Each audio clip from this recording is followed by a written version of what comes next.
Assalamualaikum warahmatullahi wabarakatuh. Selamat datang, saya dari kelompok 4 bersama kawan saya Tia Jumarimis. Saya di sini akan memenuhi tugas fisika sekolah yang diampu oleh dosen Bapak Imanur Zaman dengan materi nada.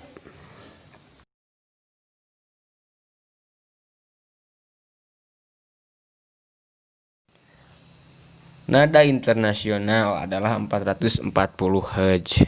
Namun sebelum standarisasi ini, banyak negara mengikuti Prancis sejak tahun 1860-an dari 435 Hz.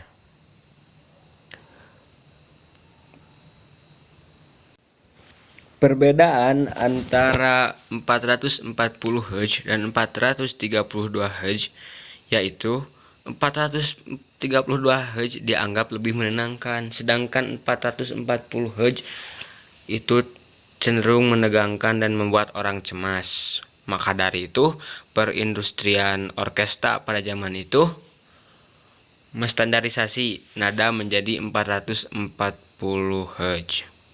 Nada 440 Hz dibuat oleh seorang menteri propaganda Jerman, yaitu Joseph Goebbels. Dia seorang yang keras dan pada umur 30 tahunan dia masuk pada anggota Nazi.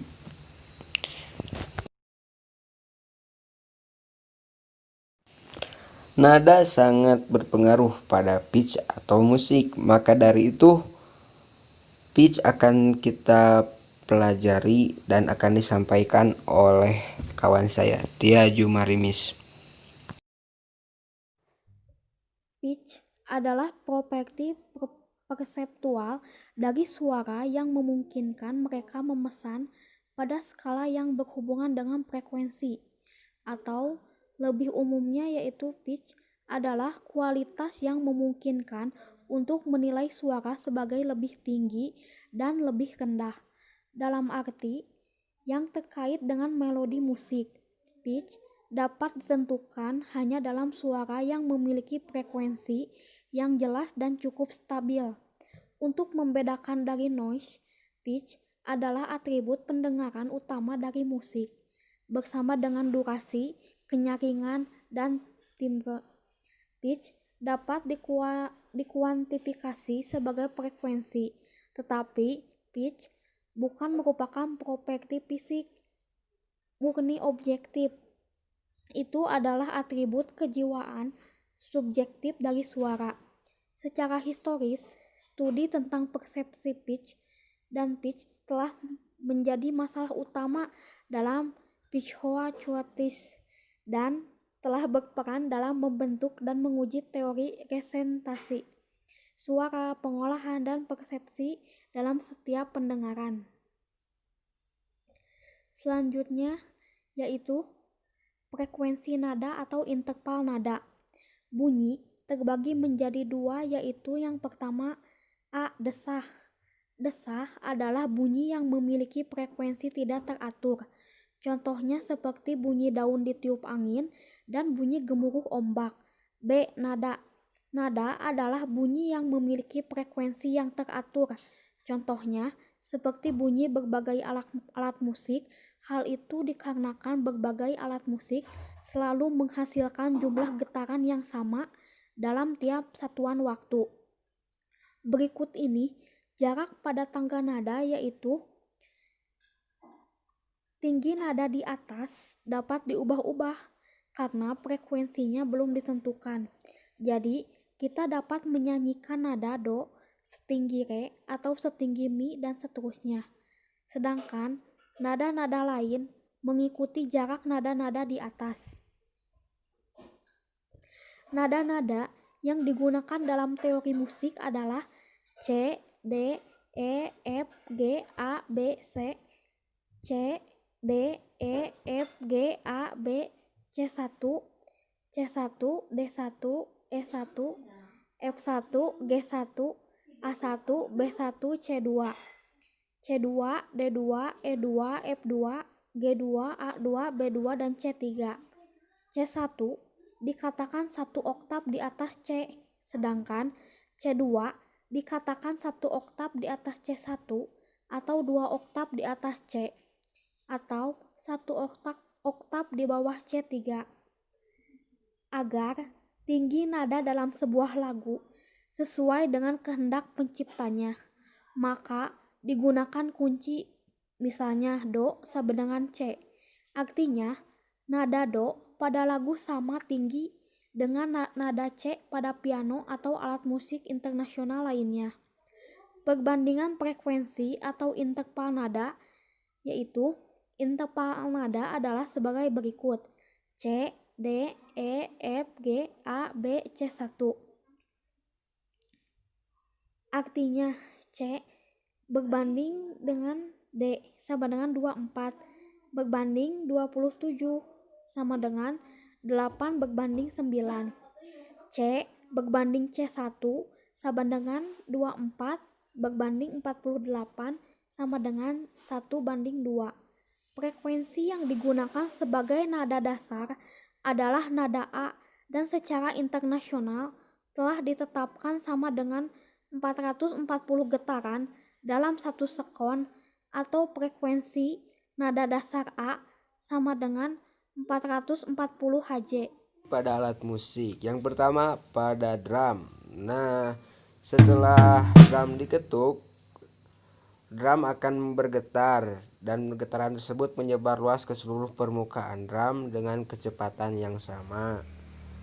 Oleh getaran tersebut, drum menghasilkan suara, dan bila semakin keras pukulannya, maka suaranya juga akan semakin keras.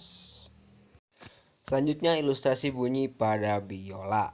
Nah, biola berbunyi apabila kita menggesekkan bow pada senarnya.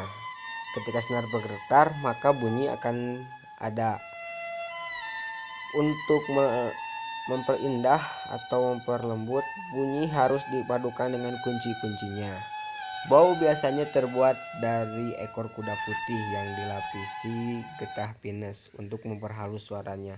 Sama seperti jika kita menggosokkan kaki kita pada kasur akan menghasilkan suara yang kasar. Nah, apabila kita menggunakan kaos kaki dan jika digesekkan pada kasur, maka suaranya akan lembut. Seperti itulah penggunaan getah pinus pada bow. Yang selanjutnya adalah ilustrasi pada piano.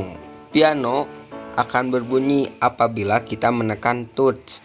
Touch tersebut akan menggerakkan hammer atau martil yang ada dalam perut piano. Nah, dalam perut tersebut, martil akan menggerakkan juga atau menggetarkan serat-serat, benang, senar, dan sebagainya untuk bergetar dan berbunyi.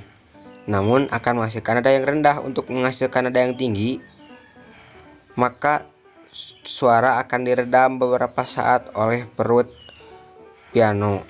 Yang selanjutnya bentuk gelombang yang dihasilkan oleh drum. Untuk yang pertama,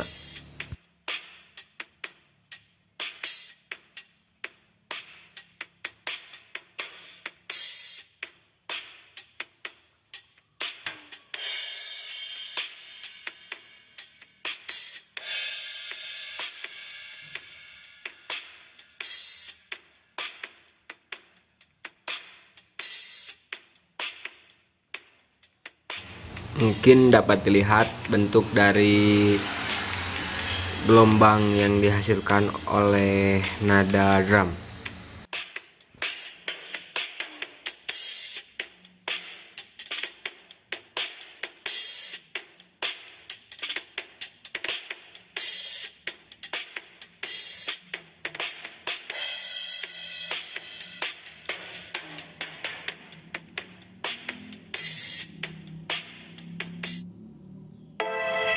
Selanjutnya yaitu dari piano, musik IDM.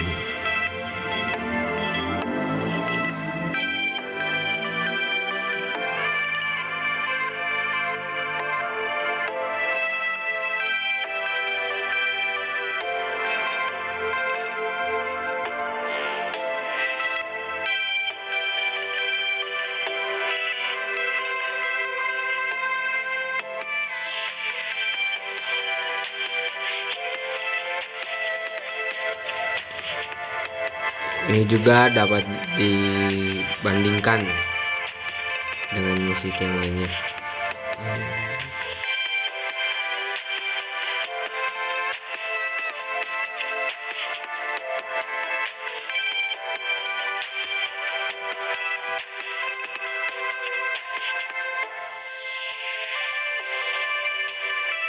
Ini merupakan bentuk gelombang musik terakhir dari biola.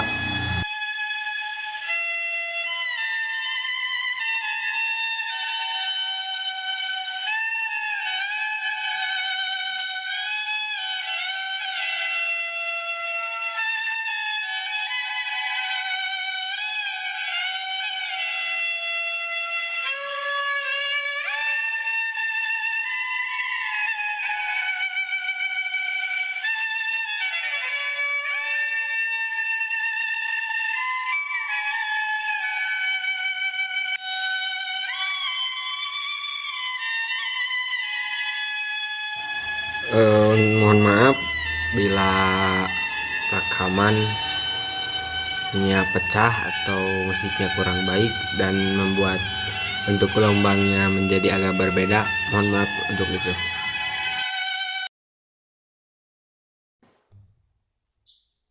Kala pergi ke dokter atau ke rumah sakit, kerap kali menempelkan stetoskop kepada tubuh kita. Yang menjadi pertanyaan, apakah kalian tahu sebenarnya apa yang didengarkan oleh dokter ketika menempelkan stetoskop ke tubuh kita? Pertama kali, stetoskop dibuat oleh dokter bernama Laennec pada tahun 1819.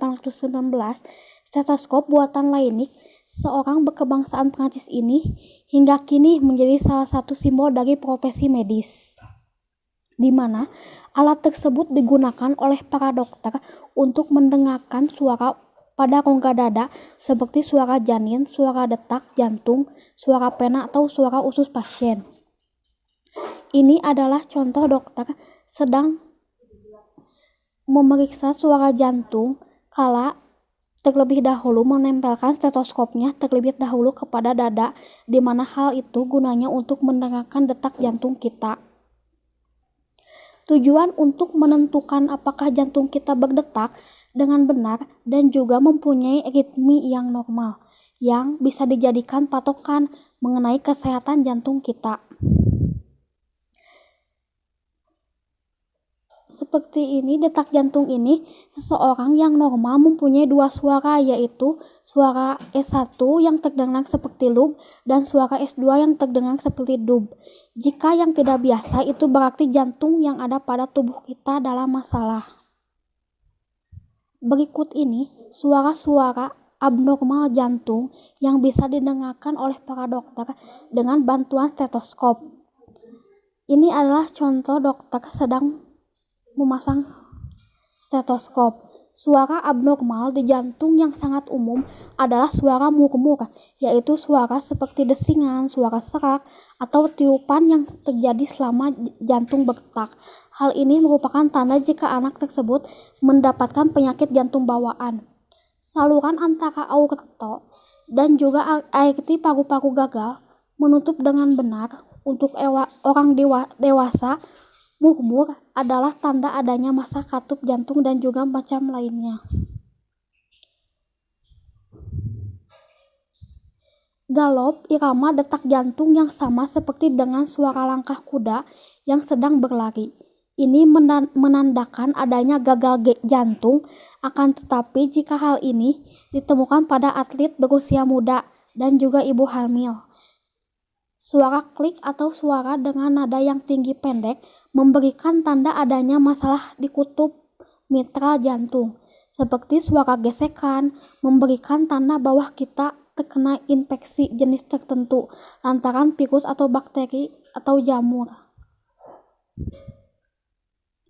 Suara paru-paru saat dokter menempelkan stetoskopnya pada dada, tulang rusuk, punggung, dan tulang selangka, dokter bisa mendengar apakah suara napas kita normal atau tidak, menurun atau tidaknya. Suara paru-paru normal akan terdengar seperti suara hembusan angin, Sedangkan untuk suara yang tidak normal, seperti suara bernada rendah, bernada tinggi, suara bergetar dan keras,